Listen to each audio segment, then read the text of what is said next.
مسلمانوں کے عظیم سپہ سالار افتخار الدولہ کے شہید ہونے کے بعد یروشلم کے شہر میں بوڑھوں کو امان نہ ملی، عورتیں اور بچے محفوظ نہ رہے، پورا شہر ماتم کدہ بنا ہوا تھا، مقدس سرزمین کا گوشہ گوشہ مقتل میں تبدیل ہو گیا تھا۔ قتل و غارت کا یہ منظر بیان کرتے وقت قاضی ابن ارسون کی آنکھوں سے آنسو جاری تھے اور شدت غم سے ان کی آواز لرز رہی تھی۔ سلطان نور الدین زنگی بھی اب دیدہ ہو گئے تھے۔ کم و بیش تمام درباریوں کی یہی کیفیت تھی، مگر کچھ درباری ایسے بھی تھے جن کے چہروں پر نفرت اور غضب کی تیز آگ روشن تھی۔ اگر ان کا بس چلتا تو وہ گاڈ فرے کا انتقام جوسلن ثانی سے لیتے اور سر دربار اس کے جسم کو ٹکڑوں میں تبدیل کر کے اپنے سینوں میں بھڑکتی ہوئی آگ کو ٹھنڈا کرتے۔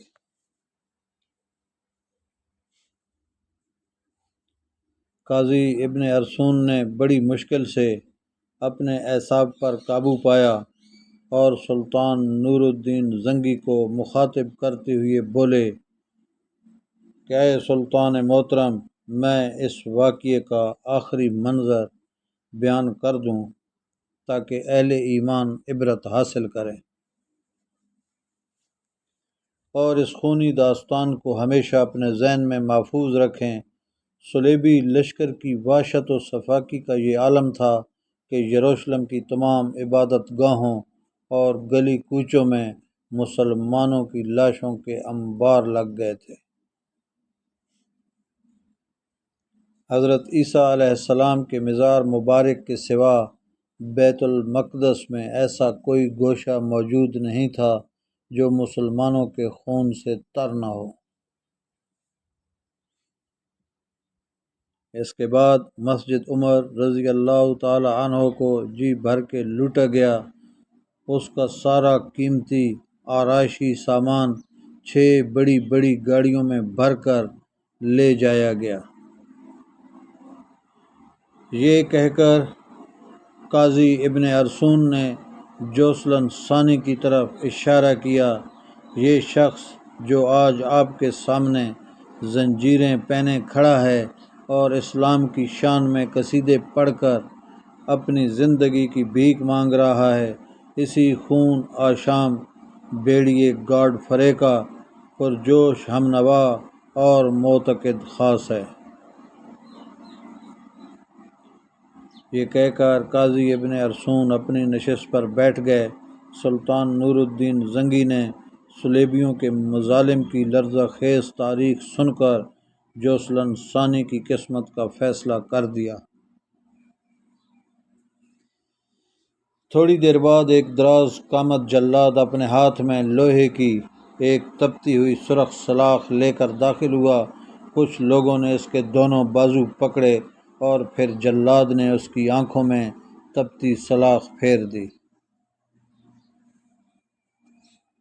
چند لمحوں تک جوسلن ثانی کی چیخوں سے دربار گونجتا رہا، پھر بے ہوش ہو کر گر پڑا۔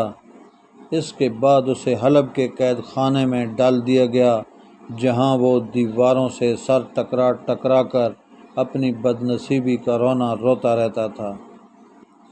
اس وقت حاضرین دربار میں 10 سالہ یوسف صلاح الدین ایوبی بھی شامل تھا۔ اس نے اپنے استاد قاضی ابن ارسون کی زبانی صلیبی جنگ والے عیسائیوں کے مظالم کی تاریخ بھی توجہ کے ساتھ سنی تھی۔ صلاح الدین ایوبی بڑی پابندی کے ساتھ قاضی ابن ارسون کے درس میں شریک ہوتا تھا، نتیجتاً اس کا شوق مطالعہ بڑھتا جا رہا تھا۔ باپ نجم الدین ایوب اور چچا اسد الدین شیر کوہ اسے بار بار کہتے تھے، تم ایک مجاہد خاندان کے فرزند ہو۔ پھر یہ کیسی عجیب بات ہے کہ تمہیں شمشیر و سنان اور شاہ سواری سے کوئی رغبت نہیں ہے۔ آخر ان کتابوں میں کیا نظر آتا ہے؟ یوسف صلاح الدین بڑے ادب کے ساتھ جواب دیتا، کتاب میری دوست ہے، میدان جنگ سے مجھے وحشت ہوتی ہے اور کتب خانے کے ایک گوشے میں سکون ملتا ہے۔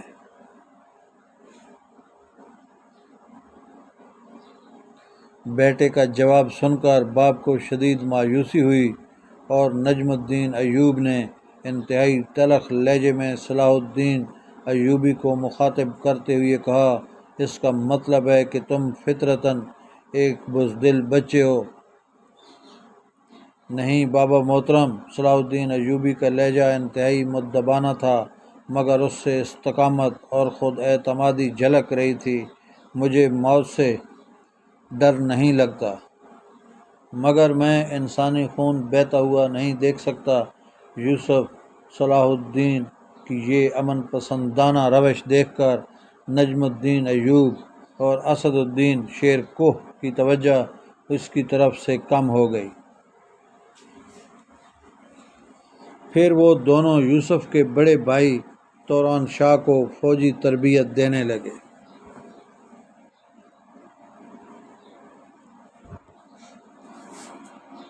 توران شاہ کو فوجی تربیت دینے کے بعد نجم الدین ایوب اور اسد الدین شیر کوہ کا خیال تھا کہ یوسف کی شکل میں ان کا ایک بازو کمزور ہو گیا۔ وقت اپنی مقررہ تاریخ سے گزرتا رہا، یہاں تک کہ یوسف صلاح الدین 16 سال کا ہو گیا۔ اس کے قد و خال انتہائی دلکش تھے اور ایک دن اس پر سلطان نور الدین زنگی کی نظر پڑی۔ جاری ہے دوستو، اس کا اگلا حصہ اگلی ویڈیو میں